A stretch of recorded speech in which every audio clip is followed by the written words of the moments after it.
Shalom.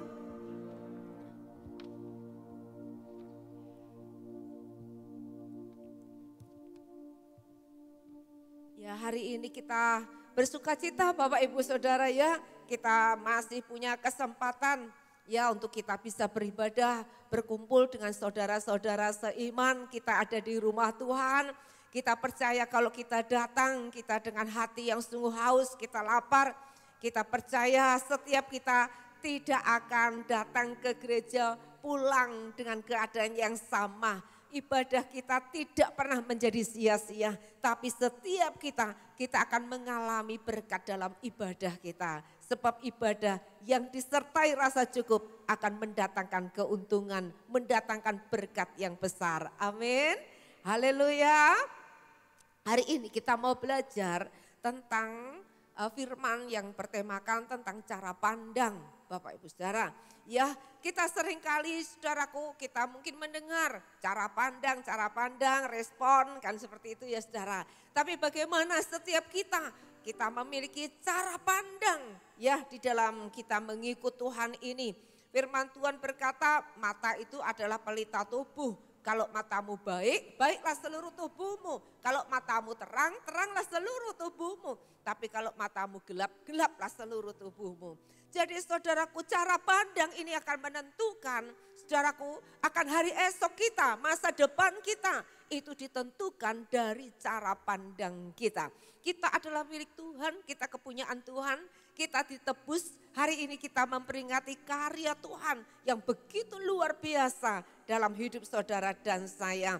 Supaya hidup kita mengalami perubahan saudaraku. Jangan sampai kita jadi orang Kristen gak pernah berubah. Dulu sekarang selamanya gak pernah berubah. Biar yang tidak pernah berubah itu Tuhan Yesus saja. Kasihnya kuasanya gak pernah berubah.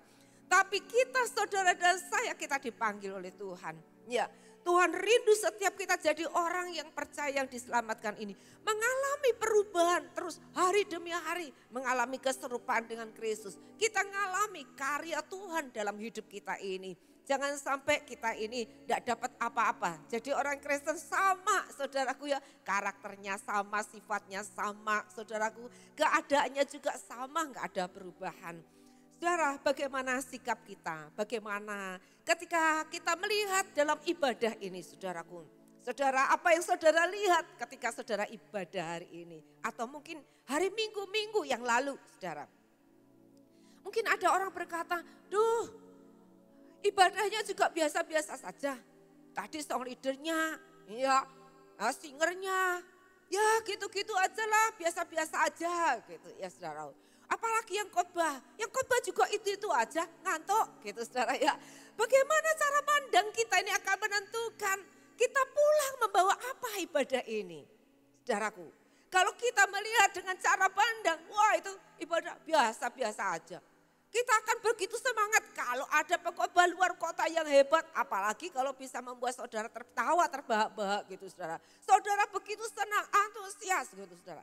Saudara, di dalam setiap ibadah, kalau kita memiliki cara pandang, saya ini sedang datang kepada Tuhan. Wah, saya akan menikmati hadirat Tuhan. Saya enggak perlu, saudaraku ya, orang lain lihat kiri kanan. Tapi saya akan benar-benar dalam ibadah, saya rasakan Tuhan yang luar biasa. Saya datang kepada Tuhan yang maha agung, maha besar. Saya memuji, memuliakan Tuhan. Karena apa? Kebaikan Tuhan. Karyanya begitu ajaib dalam hidup saya. Saya melihat Tuhan yang begitu hebat, janjinya sangat dahsyat, sangat luar biasa dalam hidup saya. Saya menikmati Tuhan dalam ibadah ini. Saya harus berjumpa dengan Tuhan. Saudara akan pulang sebagai orang dipuaskan. Saudara akan pulang dengan segala berkat yang terbaik. Amin. Jangan lewatkan setiap ibadah saudara biasa aja. Saudara pulang biasa-biasa saja. Tidak pernah berubah saudaraku. Tetapi kalau kita sendiri mengalami Tuhan, kita punya cara pandang. Wah, dalam ibadah ini saya sedang memuliakan Tuhan yang dahsyat, Tuhan yang hebat. Tuhan yang punya janji yang besar, karyanya tidak terukur. Dan saya mengalami itu. Karena itu untuk saya. Saudara siap menerimanya. Saudara pulang sebagai orang yang puas. Saudara pulang sebagai orang yang bersuka cita. Amin. Amin. Haleluya. Saudara, cara pandang ini sangat penting saudaraku. Ada ini cerita saudara mungkin juga pernah dengar ya. Ini pabrik sepatu Nike gitu ya. Nah bosnya bilang gini pada marketingnya. Aku utus kamu ya pergi ke Afrika. Ya, untuk berjualan sepatu di Afrika sana. Saudaraku, wah dengan semangat dia berangkat naik pesawat saudaraku. Ketika dia turun pesawat dia kaget saudaraku. Karena ternyata orang di sana semuanya nyeker saudaraku. Gak ada yang pakai sepatu saudaraku. Dengan hati yang sangat kecewa dia merasa saya ini dikerjain nih sama bos ini ya. Oh sudah tahu di sini gak ada orang pakai sepatu semua nyeker. Saya disuruh jual sepatu di tempat seperti ini saudara. Ya, dia begitu kecewa hatinya dongkol. Dia kembali pulang saudara. Gak jadi jualan sepatu.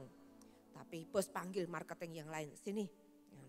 Aku utus kamu siap gak pergi ke Afrika sana? Jual sepatu di sana. Oh siap bos. Nah, lalu orang ini pergi saudaraku. Dia naik pesawat saudara. Ketika dia turun pesawat. Wah dia bersukacita. Dia berkata ini satu momen yang tepat ini.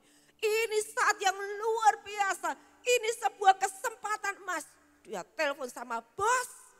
Ini tepat bos. Bagus bos, kesempatan bos. Ternyata di sini tidak ada toko sepatu. Gak ada orang jual sepatu. Semua orang nyeker gak pakai sepatu. Nah, bos kirim sepatu yang banyak. Saudaraku, apa yang terjadi? Sepatu dikirim ke Afrika. Dia mulai saudaraku bagi-bagikan sepatu gratis kepada kepala-kepala suku di sana.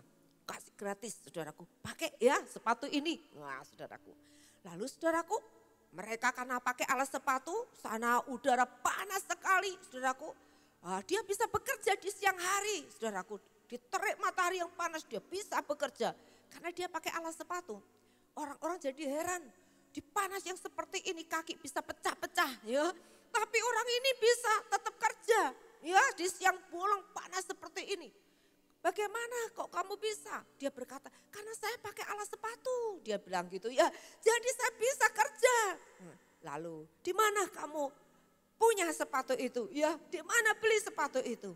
Lalu saudaraku, wah sepatu di sana, sepatu Nike laris manis saudaraku dikasih Tuhan. Wah saudaraku luar biasa. Semua orang mulai tertarik pakai sepatu supaya bisa kerja di siang hari. Saudaraku, bukankah ini karena cara pandang? Keberhasilan kita, masa depan kita, perubahan kita, saudaraku, ditentukan dengan cara pandang kita. Roma 12 ayat yang kedua. Roma 12 ayat kedua. Firman Tuhan berkata, yuk baca sama-sama. 1, 2, 3. Janganlah kamu menjadi serupa dengan dunia ini. Tetapi berubahlah oleh pembaruan budimu. Sehingga kamu dapat membedakan manakah kehendak Allah. Apa yang baik, yang berkenan kepada Allah dan yang sempurna. Firman ini diawali dengan janganlah kamu menjadi serupa dengan dunia ini. Kita masih ada di dunia. Saudara, orang bilang kita masih nginjak bumi. Ya saudaraku, kita masih darah dan daging. Ya sama itu betul. Tapi saudaraku, firman Tuhan jelas mengatakan kamu jangan jadi serupa dengan dunia ini. Apa yang Tuhan mau? Kamu harus berubah. Kita harus mengalami yang namanya pembaruan budi. Proses transformasi atau perubahan yang harus terjadi di hati dan di pikiran kita. Saudaraku, setelah kita menerima Kristus Yesus Tuhan. Firman Tuhan berkata kita harus berubah. Kita harus mengalami sebuah transformasi, perubahan di hati dan pikiran kita. Karena kita memiliki Kristus, saudaraku. Kita sudah ditebus oleh Kristus. Budi ini bicara tentang akal dalam konteks ini, saudaraku. Yaitu pemahaman atau cara pikir. Saudara, budi ini bukan Pak Budiono ya. Budi ini akal ya, cara pikir, pemahaman kita. Harus berubah, firman Tuhan berkata. Supaya kita memiliki cara pikir baru, cara pandang yang baru. Saudara, seperti tadi dikatakan itu dipengaruhi. Seluruh kehidupan kita dipengaruhi dari cara pandang. Sebab firman Tuhan berkata, jika matamu baik, baiklah seluruh tubuhmu. Jika matamu terang, teranglah seluruh tubuhmu. Jikalau kamu punya cara pandang yang benar, cara pandang yang baik, saudaraku, baiklah masa depanmu. Amin. Amin. Kita mau sepakat, saudaraku. Haleluya. Nah, saudaraku, firman Tuhan berkata, berubahlah oleh pembaruan budimu, sehingga kamu dapat membedakan mana kehendak Allah, apa yang baik, yang berkenan kepada Allah, dan yang sempurna. Hanya ketika kita mengalami perubahan itu, firman Tuhan berkata, kamu akan dapat membedakan.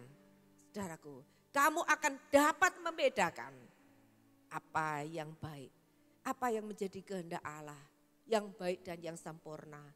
Hanya kalau kita punya cara pandang yang berubah. Nah, saudaraku, mari kita bersama, saudaraku, melihat, saudaraku, contohnya Saul ini dipilih Tuhan, ya, dia diangkat jadi raja.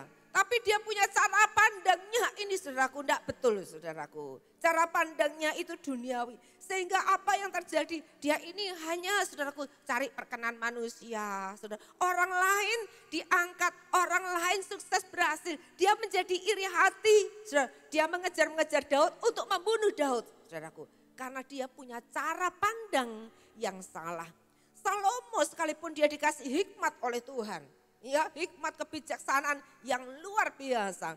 Tetapi saudaraku, cara pandangnya, saudaraku, dia mulai lihat yang duniawi. Saudaraku, wah saudaraku, kekayaan, ketenaran luar biasa, kebijaksanaan dikenal di seluruh bumi. Saudaraku, cari istri dan istri dan istri. Saudaraku, ya dikatakan istrinya 700, gundiknya 300, saudaraku, 1000, saudaraku. Saudaraku, itu pun tidak memuaskan jiwanya, dia berkata. Tidak ada seorang pun yang bisa memuaskan jiwanya. Itu kata Salomo, saudaraku. Sehingga istri-istri ini yang membawa dia menyembah dewa-dewa. Hidupnya jadi melenceng arahnya, saudaraku. Dia tidak berfokus kepada Allah yang mengaruniakan segala sesuatu kepadanya. Dia mulai menyembah dewa-dewa. Karena, saudaraku, karena apa? Karena istrinya, saudaraku, penyembah dewa-dewa itu. Saudaraku dikasih Tuhan, yang Tuhan inginkan supaya kita memiliki fokus dalam kehidupan kita ini. Saudaraku, jangan sampai, saudaraku, fokus kita tentang Tuhan ini teralih, saudaraku, dialihkan. Kita melihat tetangga kita, wah tetangga saya udah ke gereja, tapi diberkati. Ya, dulu nggak punya apa-apa sepeda, sekarang sepeda motor punya. Sekarang mobil punya, bahkan ganti mobil loh yang baru lagi, lebih baik lagi. Saudara menjadi iri hati. Saudaraku, kok saya anak Tuhan? Saya sungguh-sungguh, saya melayani. Loh tapi kok kayak gini? Mari kita mau belajar Bapak Ibu Saudaraku. Jangan sampai kita memiliki cara pandang yang salah. Kita hanya berfokus kepada dunia. Ini hal yang pertama. Kita memiliki cara pandang dunia, saudaraku. Ya, berfokusnya kepada dunia. Nah, ini yang membuat hidup kita ini jadi melenceng arahnya, saudaraku. Mari kita mau belajar, saudaraku, cara pandang dunia hanya memikirkan, kita akan menjadi orang yang berhasil, kita jadi orang yang bahagia, kalau kita kaya raya, ya, punya jabatan, status sosial, dihormati. Lah ini saudaraku, kita berpikir kita punya kekuasaan. Nah ini kita pikir inilah kesuksesan hidup, inilah kebahagiaan hidup. Tapi saudara, kenyataannya bukankah kita melihat orang punya jabatan, kedudukan, kekuasaan, kaya raya, status sosial. Saudara itu di luar, tapi rumah tangga hancur, hidupnya enggak karu-karuan, kepengen mati, putus asa, stres, depresi. Bukankah kenyataan seperti itu Bapak Ibu Saudaraku? Oleh sebab itu, mari kita jangan memiliki sebuah cara pandang yang salah Bapak Ibu. Sebab itulah Salomo mengatakan di akhir hidupnya, dia berkata, dia bisa mencapai apa saja, beli apa saja, kepengen apa saja, dia bisa dapatkan. Tapi apa yang dia katakan? Ternyata dia berkata, hidup ini semuanya sia-sia. Itu ditulis di akhir hidupnya. Salomo, saudaraku, di dalam kitab Pengkhotbah. semuanya sia-sia. Yang ada di bawah kolong langit ini sia-sia. Itu kata Salomo. Dia bisa mendapatkan segala sesuatunya. Saudaraku dikasih Tuhan, ingat. Kita harus memiliki cara pandang yang benar. Yaitu apa? Bagian yang kedua, kita memiliki cara pandang yang berfokus kepada Allah. Berfokus kepada Tuhan. Saudaraku, sehingga apa? Hidup kita ini, saudaraku, kita akan memiliki satu cara pandang. Kita hidup ini gak sembarangan, tapi harus selaras dengan kehendak Tuhan. Cari perkenanan Tuhan. Itu yang terpenting, saudaraku. Kita memiliki cara pandang, kita akan melihat hal-hal yang bernilai, saudaraku, dalam hidup ini. Hidup ini gak sia-sia. Orang bilang, hidup ini mampir ngombe. Ya, hidup ini mampir ngombe. Saya mau minum, saudara ya. Nah, saudara, cuma sebentar saja. Tapi jangan sampai kita buat ini menjadi sia-sia. Tapi kita harus memaknai kehidupan yang cuma sebentar ini, saudaraku. Bukankah kita melihat, saudara ya, wah sebentar kemarin jemaat kita, Ibu Siren ya meninggal.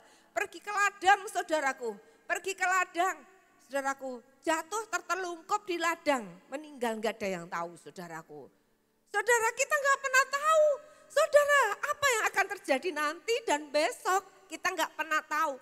Tapi saudaraku, kalau cara pandang kita benar, kita berfokus kepada Tuhan. Hidup ini harus bermakna bagi Tuhan, bagi sesama. Hidup kita ini harus berguna, hidup ini harus berdampak. Jangan jadi orang tukang gosip, saudaraku ya.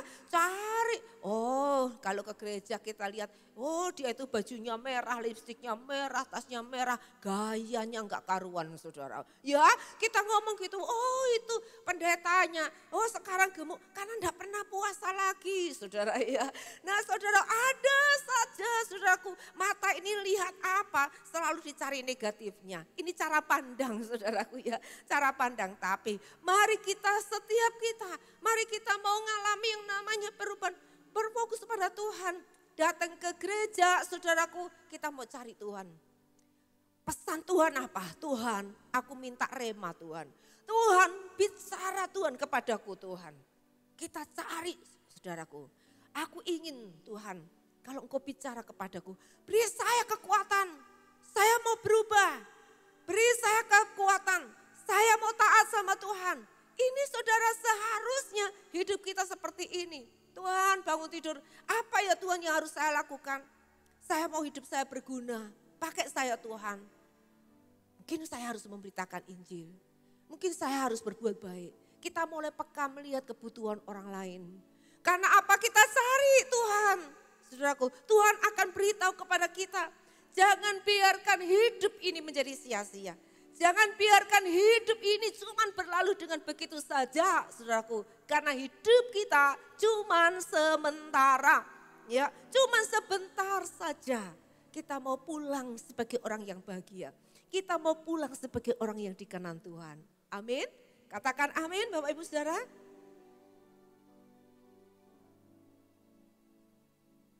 Ya, Bapak Ibu, kita mau belajar ya. Daud adalah dikatakan begini. Tuhan melihat Daud, Tuhan memilih Daud bukan karena penampilan luarnya.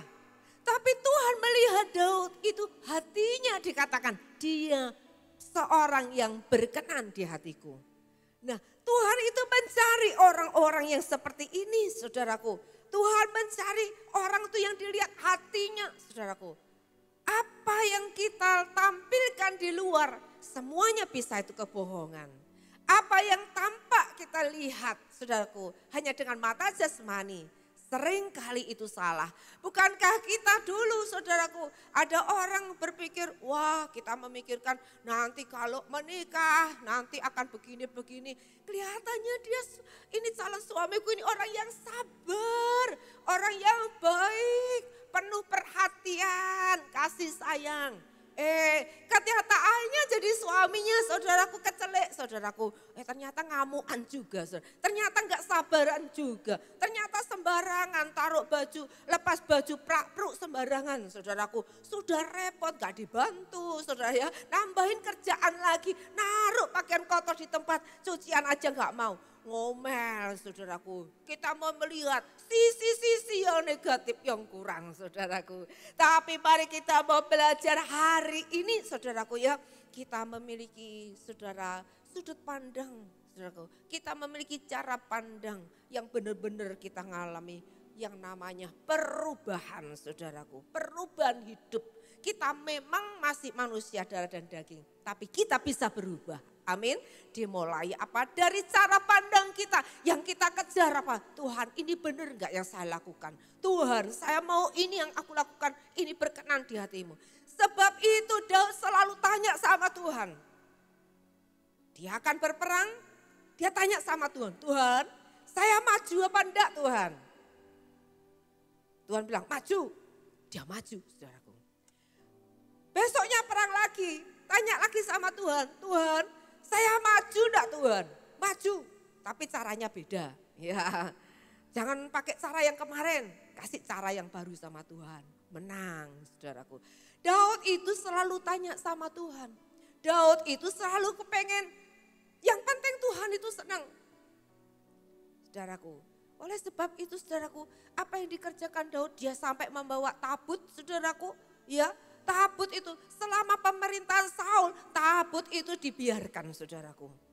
Tetapi Daud mengerti karena dia selalu nyembah, selalu cari Tuhan saudaraku. Dia selalu kepengen tahu hatinya Tuhan. Daud tahu dia bawa ini tabut ini. Karena firman Tuhan berkata Tuhan mengingininya, yaitu tempatnya adalah di Sion. Itulah tempat keinginan hati Tuhan. Saudara, sebab itulah Daud membawa tabut ini kembali ke Sion, tempat yang diingini Tuhan. Dia pengen Tuhan itu senang, yang penting itu saudaraku. Nah seringkali bukankah kita mungkin, nanti kalau diomongin orang gimana? Nanti kalau orangnya jadi gak suka gimana? Nanti kalau kita Kristen sungguh-sungguh, orang bilang saya ekstrem jadi orang Kristen. Orang mengolok saya kayak pendeta. Saudaraku dikasih Tuhan. Kita takut kehilangan teman. Karena itu kita gak mau sungguh-sungguh. Hidup masih kompromi sama dosa-dosa. Oh temannya begitu, kalau saya enggak begitu kan saya dikucilkan. Saya enggak sama. Saudaraku dikasih Tuhan. Kita mau belajar saudaraku. Hidup ini hanya cari perkenan Tuhan. Hidup ini hanya berfokus kepada Tuhan. Bahkan ada satu orang, dia ini kesaksian begini. Bapak Ibu Saudara, saya ini dulu orang yang penakut sekali. Gak berani omong di depan orang. Ngomong pribadi satu-satu aja begitu. Saya takut. Takut kalau ngomong salah. Ya, takut nanti bagaimana saya nanti ditertawain orang. Pokoknya dia tuh takut saudaraku. Saudara, tapi ketika dia selalu doa, dia saat teduh, dia dapat firman berkata, apapun yang kamu lakukan, lakukan itu seperti untuk Tuhan. Firman itu jadi rema. Lalu saudaraku dia mulai, saudaraku karena dia orang kuliah, dia harus kadang dilatih bicara di depan orang, di depan teman-temannya. Dia berkata, masih dengan nervous tapi dia berkata, Tuhan apapun yang saya lakukan seperti untuk Tuhan. Ketika kalau nanti teman saya mengejek, teman saya nanti mungkin mencela, saya enggak peduli. Yang penting saya lakukan ini seperti untuk Tuhan. Punya keberanian saudaraku. Dia mulai punya percaya diri. Dan itu mengubah hidupnya, mengubah hidupnya, mengubah hidupnya. Saudara dikasih Tuhan, dengan Tuhan kita bisa berubah. Katakan amin, amin, haleluya. Iya, kita menyikapi cara pandang bagaimana di keluarga kita. Cara pandang kita terhadap pasangan kita. Bukankah dia yang Tuhan berikan kepada kita yang terbaik? Memang dia punya banyak kekurangan. Tapi bagaimana cara pandang kita? Saudaraku, apakah kita mesti menghormati suami atau berkata suami enggak bisa dihormati? Apakah kita masih mengasihi istri seperti diri kita sendiri, seperti Kristus mengasihi jemaat dan mau berkorban? Saudaraku, atau kita berkata, wah istri macam begini, sebaiknya tukar tambah saja, ganti saja. Saudaraku dikasih Tuhan, atau saudara berkata, wah rumah tangga seperti ini, udah gak bisa diperbaiki, capek sudah. Udah Kalau sudah mau selesai juga selesai saja, begitu saja. Saudaraku dikasih Tuhan, cara pandang kita menentukan rumah tangga kita bisa dibangun kembali, bisa diperbaiki. Kita akan punya rumah tangga yang bahagia atau tidak, itu ditentukan dari cara pandang kita. Maukah kita berubah? Jangan tuntut orang lain. Cara pandang kita berubah, kita akan berubah. Saya dulu seperti itu saudaraku. Tapi saya mulai belajar ketika baca firman Tuhan. Apapun yang kamu lakukan, lakukan seperti untuk Tuhan. Kalau kamu ingin orang lain apa yang orang lain perbuat, perbuat dulu. Saya pengen dia berubah, saya harus berubah dulu. Saya minta ampun sama Tuhan saudaraku. Saya harus berubah, saya harus berubah, saya harus berubah, saya harus berubah. Tanpa tuntutan dia juga berubah. Karena intinya Tuhan mengubah hidup kita. Cara pandang kita yang berubah. Saya katakan Esther, kamu ini diciptakan tuh untuk Budiono. Jadi gak usah kamu ngatur-ngatur dia. Kamu diciptakan jadi penolongnya. Ya udah apa yang dia minta ya lakukan saja. Jadi saudaraku di situ membuat saya mulai punya penundukan diri. Saya mulai belajar menghormati karena saya diciptakan untuk itu. Itu saya terapkan di hidup saya. Cara pandang saya menjadi berubah. Saya gak nuntut dia tapi saya nuntut diri saya sendiri. Esther, kamu harus berubah.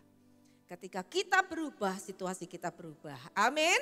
Amin Bapak Ibu Saudara. Jangan kita bilang anak gak mau berubah. Anak seperti ini. Sudahkah kita jadi orang tua kita berubah? Sudahkah kita jadi orang tua kita jadi contoh, panutan, jadi teladan? Apakah atau mungkin mulut kita yang jahat. Suka ngomong gak karuan, gak kasih contoh. Kamu ke gereja tapi kayak gitu. Kamu ke gereja suka ngomongin orang. Kamu ke gereja cara bisnismu aja gak bener. Saudaraku dikasih Tuhan, hidup kita saudaraku. Kalau kita punya cara pandang, saudaraku kita jangan ngomong nanti ke gereja. Tuhan, saya ini sudah ke gereja, sudah setia, sudah begini-begini. Tapi kok nasib saya kayak gini, gak berubah-berubah. Jangan salahkan Tuhan, saudaraku. Jangan kita terburu-buru mengatakan Tuhan dah sayang. Tuhan dah mengasihi kita. Tapi kita perlu, saudaraku, introspeksi diri kita. Koreksi diri kita. Saya pasti yang salah. Tuhan gak pernah salah. Janji Tuhan itu murni. Janji Tuhan itu dahsyat. Janji Tuhan itu luar biasa. Kalau sampai gak berubah, itu yang salah adalah saya. Saya yang harus berubah. Amin, amin. Kerja ya semangat, gak ada uang jatuh sendiri. Gak mau kerja, firman Tuhan berkata jangan makan, saudaraku. Kita harus berubah, saudaraku dikasih Tuhan. Punya cara pandang yang betul, saudaraku. Maka supaya apa? Hidup kita ini berkenan di hati Tuhan. Jadi kita mau melihat saudaraku ada begitu banyak dampak kalau kita ini mau punya cara pandang yang benar. Dampak dari cara pandang yang benar saudaraku. Oh ini sangat dahsyat, sangat luar biasa saudaraku dikasih Tuhan. Ketika kita ini punya cara pandang yang benar kita akan mengejar Tuhan. Hidup kita katakan hidupku ini penyembahan. Hidupku hanya untuk Tuhan, menyenangkan Tuhan, melakukan kehendak Tuhan. Saudaraku dikasih Tuhan, kita akan memiliki cara pandang bukan sebagai orang yang kalah. Tapi cara pandang kita sebagai orang yang menang. Cara pandang kita saudara menghadapi masalah. Kita bisa bersyukur sama Tuhan. Tidak apa-apa Tuhan.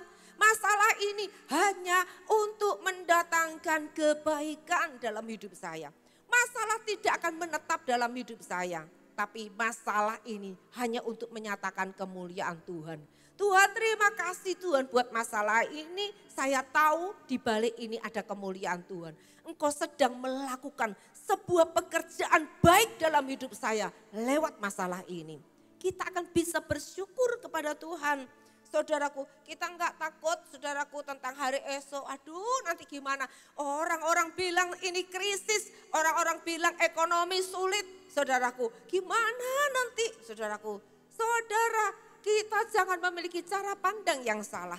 Tapi firman Tuhan, apa yang Tuhan katakan tentang kita.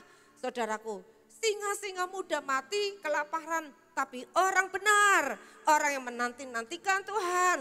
tidak akan pernah kekurangan satu apapun yang baik. Hidupku terjamin di dalam Tuhan. Hidupku dipelihara Tuhan. Hidupku ditolong selalu oleh Tuhan. Amin. Amin. Haleluya.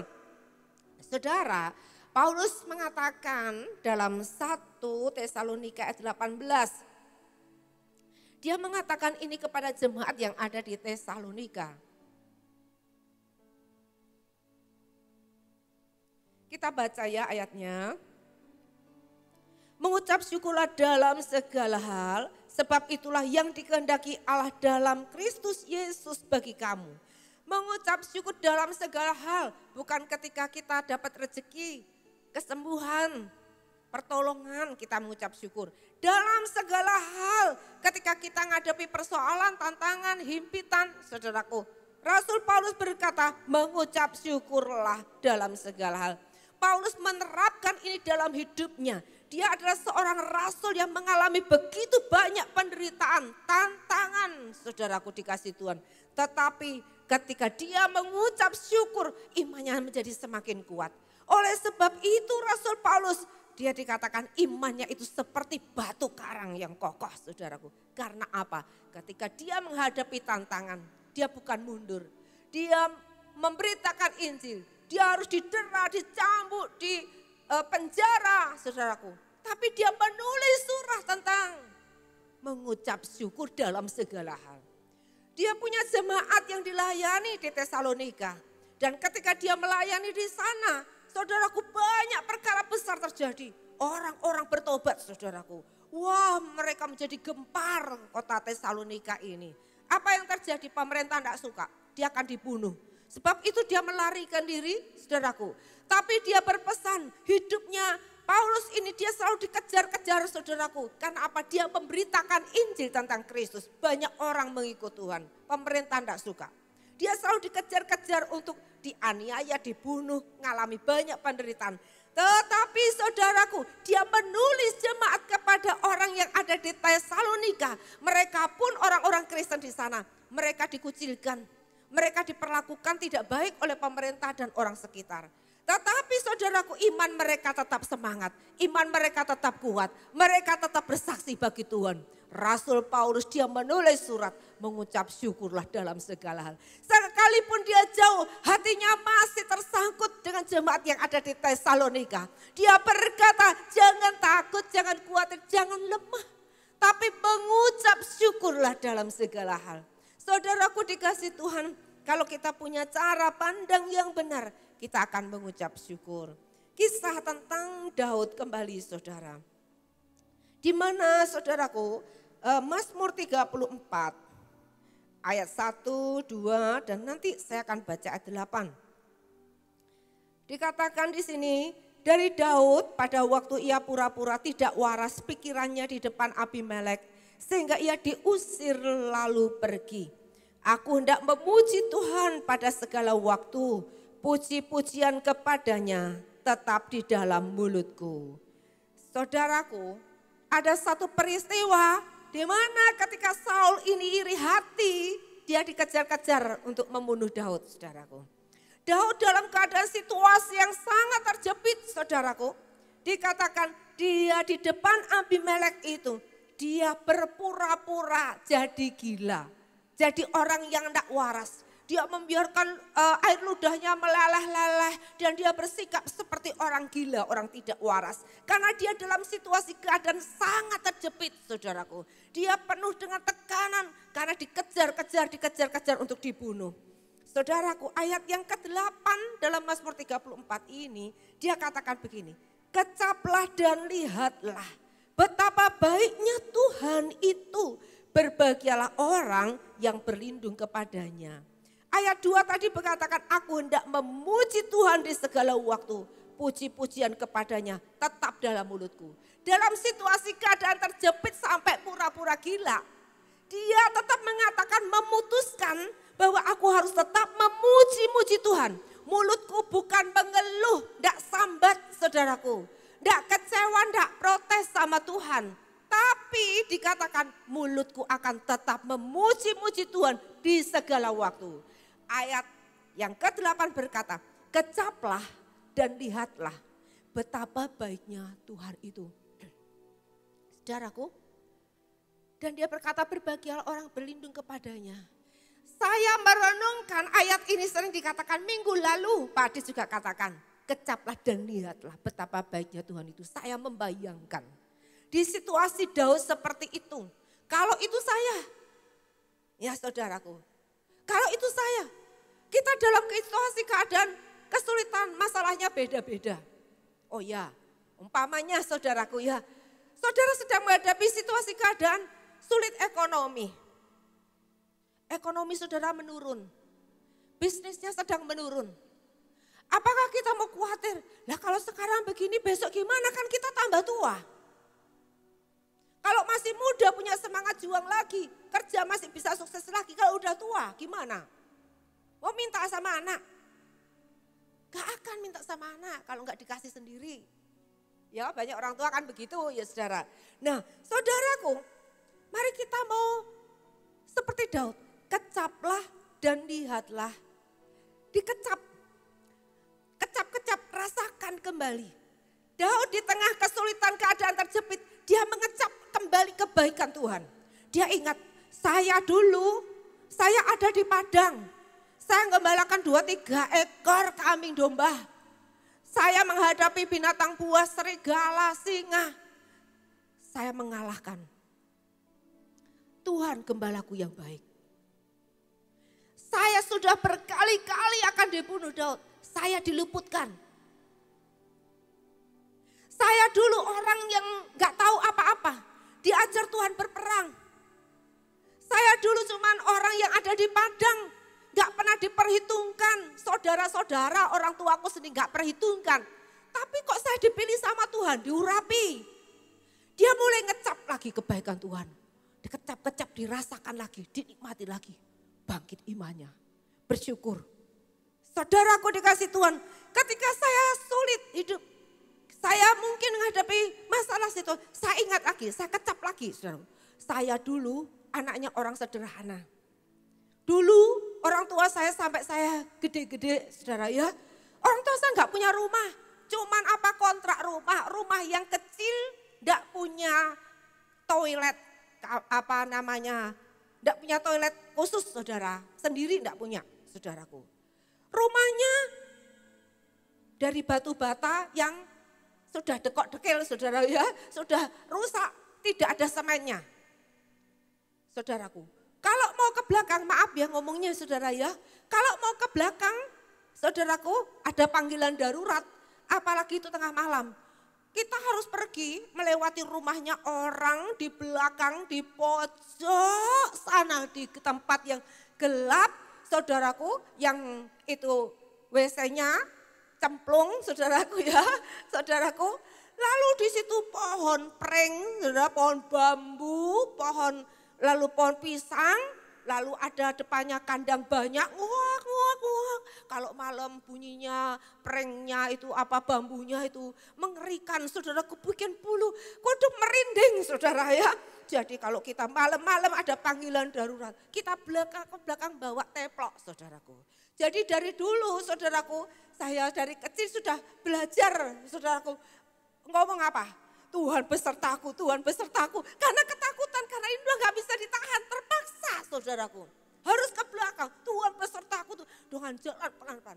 Saudara, tapi kalau selesai lari saudaraku ya, lari saudaraku. Saudara dikasih Tuhan, saya alami. Saudaraku kalau orang tua bikin jajan donat saudara ya, itu saya ingat itu ada anteng dari bambu saudaraku ya. Bisa mungkin saya tuh kemarin ketemu itu saya minta tolong Pak Ade itu dikeluarkan. Ada anteng itu dari bambu saudara ya. Jadi orang tua saya kalau buat donat saudaraku, saya anak dulu kan yang ada yang gede-gede. Nah ini kayak gini nih saudara ya. Itu dibuat tempat donatnya itu saudaraku. Lalu saya iter donat saudaraku dari rumah ke rumah, tetangga, pergi ke tempat-tempat. Mana orang-orang yang mungkin mau membeli gitu ya. Saya tanya, tante mau beli donat. Ini masih kecil saudaraku ya, bawa anteng ini saudaraku isinya donat saudaraku. Oh iya kene tak tukoni saake. Ya cah cilik saudara ya. Saudaraku pergi lagi ke tempat sana. Oh iya ya tante beli donat. Ya, oh iya ya kene tak tukoni Cahayu tak tukoni. Saudaraku pulang, kalau saya donatnya ini antengnya ini kosong, saya bawa uang, saya senang sekali, saya bisa setor uang sama orang tua saya. Saya merasa berhasil menjualkan donatnya. Besoknya saudaraku, karena saya dibelani orang-orang itu tak tawari lagi saudara. Mungkin sampai bosan saudaraku dikasihkan tukang-tukangnya. Saudaraku saya mengingat kembali, beli sepatu aja sulit saudaraku. Kalau sepatu harus dandakno di Om Kim Juan itu masih dipaku-paku, saudara kalau belum setahun Desember Natal nggak akan ganti sepatu baru. Itu adik saya ada di sana, saudara ya. Jadi kami hidup sederhana, saudaraku dikasih Tuhan. Saya mengecap kembali, dulu saya seperti itu. Apa sekarang kamu mau khawatir? Dulu kamu hidup seperti itu, apa kamu gak bisa nolong orang lain? Dulu kamu hidup seperti itu, apa kamu gak bisa berbuat baik? Dulu kamu hidup seperti itu, apa kamu gak bisa nabur bersyukur pada Tuhan? Mengembalikan perpuluhan aja Allah gak mau.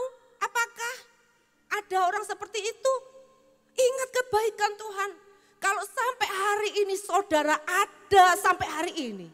Ingat dulu pernah miskin. Amin. Dari mana harta saudara? Dari mana keberhasilan saudara? Dari mana uang saudara? Kalau bukan karena Dia Tuhan yang memberikan kepada kita, mempercayai kita. Bukankah kita tahu semua itu milik Tuhan, bukan milik kita. Saudara ada orang mulai menyerang-nyerang soal perpuluhan, saudaraku dikasih Tuhan. Mereka memang bukan aliran gereja Bethel, Pantai Kosta, karismatik. Yang memang seperti itu saudaraku. Dikasih Tuhan, saya ngomong seperti ini, jangan saudara berpikir uang saudara akan saya ambil. Saya enggak pernah saudaraku. Sampai hari ini gereja pun enggak bayar saya. Saudaraku, saya bukan sombong, tapi saya mengatakan ini karena ada fitnah orang di luar. Gereja ngerampok uang jemaat. Buat apa uang jemaat dirampok saudaraku? Kalau saudara kita memberikan 1/10 untuk Tuhan, itu ucapan syukur. Kan semua milik Tuhan, kalau Tuhan minta semua. Saudaraku, kemarin kami pergi ke Mojo, saya dan beberapa staf, kami pergi ke Mojo, saudaraku, karena apa? Oh, di sana gereja di belakang ada pastori yang ditempati rumah full timer, saudaraku. Terbakar karena mungkin colokan HP, saudara hati-hati ya pakai colokan HP itu jangan sembarangan dibiarin sampai panas, sudah dilepas masih tetap aja nyala saudaraku ya. Terbakar itu hanya hitungan menit saja, 5 menit. Jadi dia masih di depan, dia juga mau panggil suaminya untuk makan, ke belakang itu tahu-tahu kamar itu gelap saudaraku, sudah asap hitam. Dalam hitungan 1 menit ke-5 habis sudah saudaraku. Itu surat-surat, itu pakaian, itu HP, itu laptop, semua di kamar itu habis saudaraku. Padahal orang ini saudaraku datang dulu bawa mobil, mobilnya juga enggak ada saudara sekarang. Oh saudaraku, apakah kita bagaimana dengan cara pandang ini saudaraku? Apakah kita menghakimi? Ataukah mungkin kita ini berpikir, apa ya Tuhan yang salah, apa yang Tuhan yang salah? Kita harus baru membaca kitab Ayub. Ayub itu dikatakan saleh, jujur, takut akan Tuhan. Habis anaknya, habis hartanya. Tapi apa yang Ayub lakukan, dia tersungkur, dia nyembah Tuhan. Dia berkata, terpujilah Tuhan yang memberi, terpujilah Tuhan yang mengambil. Dia tidak berbuat dosa dan Tuhan memulihkan keadaannya 2 kali. Saudaraku dikasih Tuhan, hitungan menit harta bisa habis saudaraku. Jangan kita sombong, jangan kita mengatakan, oh saya kok enak aja. Saya ngumpulin sedikit-sedikit, enak aja dikasih ke orang. Nanti dia males, alasan orang pelit itu nih mau ngasih sama orang bantu orang. Nanti dia males, kalau memang dia gak kerja, jangan dikasih biar dilatih dia kerja. Tapi dia orang butuh, ya kita mungkin menolongnya, harus menolongnya. Enak aja gereja, kita yang cari gereja yang ngerampok. Itu perkataan orang, sekalipun hamba Tuhan, dia tidak takut akan Tuhan. Saudaraku, kita mau belajar saudaraku, dari mana apa semua. Saya mengecap kembali, Esther kamu dulu orang miskin. Esther kamu dulu enggak punya apa-apa. Dulu kamu enggak ada orang anggap kamu. Ibu saya pernah dihina orang, saudaraku. Dia pulang nangis itu saudara, waktu itu saya sebagai anak itu saya ikut sakit, saudaraku ya, dikasih Tuhan. Saudara, ada orang berkata gini juga sama ibu saya. Ibu saya tuh orangnya sekalipun enggak punya, enggak pernah minta bantuan orang. Dia terhormat, orang tua saya ini, saudara. Kerja apa saja dilakukan. Buat donat iya.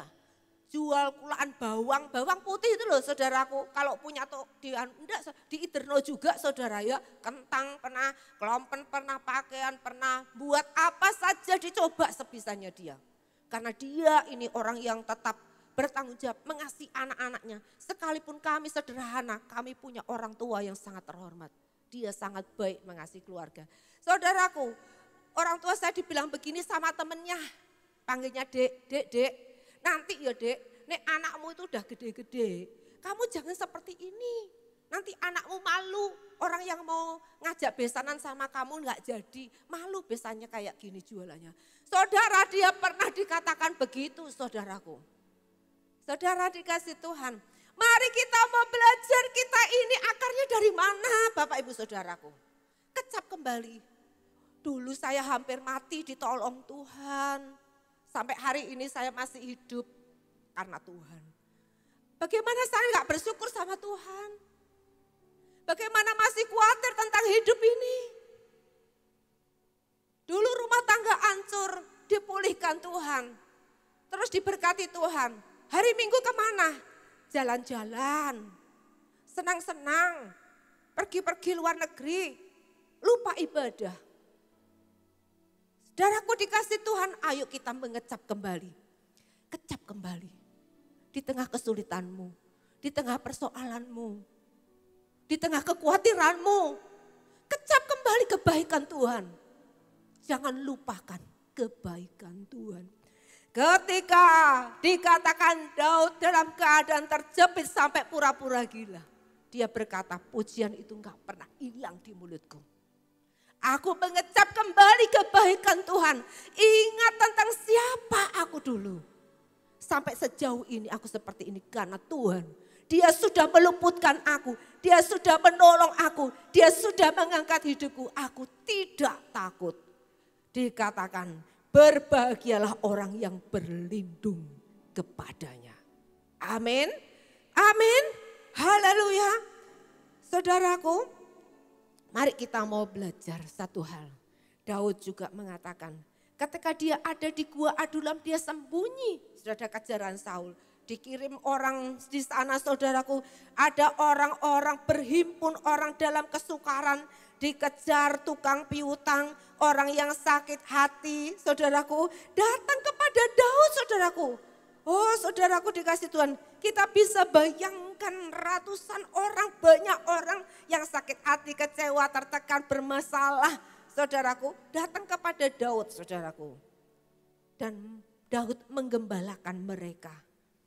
Kan ada orang bilang gini, lawung sudah susah, hidup ini sudah susah, ekonomi susah, ngadepi masalah susah, masih pelayanan. Hidup ini jangan ditambah susah. Mikirin pelayanan tambah berat, hidup sudah berat jangan dibuat tambah berat. Saudara, saya pikir saudaraku, kamu tahu firman atau tidak? Kalau kamu tahu firman, kamu tidak akan katakan demikian. Saudaraku, Tuhan berkata, mari kepadaku engkau yang letih, lesu dan berbeban berat. Ya, datang kepadaku, serahkan bebanmu kepadaku. Dan Tuhan berkata, belajar daripadaku, sebabku yang aku pasang enak, bebanku pun ringan adanya. Pertukaran, masalahmu kasih aku. Tuhan bilang, kamu tak kasih bebanku, melayani, lakukan kehendakku. Semuanya kan beres, saudaraku. Yang membuat saudara hidupmu berat adalah persoalanmu sendiri. Dan kamu tidak mau menyerahkan kepada Tuhan. Tidak mau mengganti bebanmu dan kukmu. Yang dari Tuhan, ambil itu. Supaya jangan iblis menaruh beban dalam hidupmu. Daud tahu itu. Saya ini kan dikejar-kejar. Saya ini terhimpit, tertekan. Didatangi orang-orang bermasalah. Tambah masalah enggak, saudaraku? Kalau kita berpikir cara pandang duniawi itu masalah tambah berat. Tapi kalau kita berpikir berfokus pada Tuhan dan kehendaknya. Saudara, dia tahu dulu saya mengembalakan 2-3 ekor kambing domba. Sekarang dipercayakan ratusan orang yang bermasalah. Saya pasti bisa, ini Tuhan yang kirimkan. Apa yang terjadi? Mereka, orang-orang ini menjadi pasukan Daud yang militan. Mereka menjadi pahlawan-pahlawan yang gagah perkasa. Mereka jadi orang-orang militer daripada Daud ketika dia memimpin sebagai raja. Mereka menjadi orang-orang inti daripada Daud. Saudaraku dikasih Tuhan, mari kita belajar. Jangan berkata melayani itu berat. Melayani itu sukacita. Amin. Amin. Saudaraku, terimalah yang dari Tuhan. Cara pandang yang benar.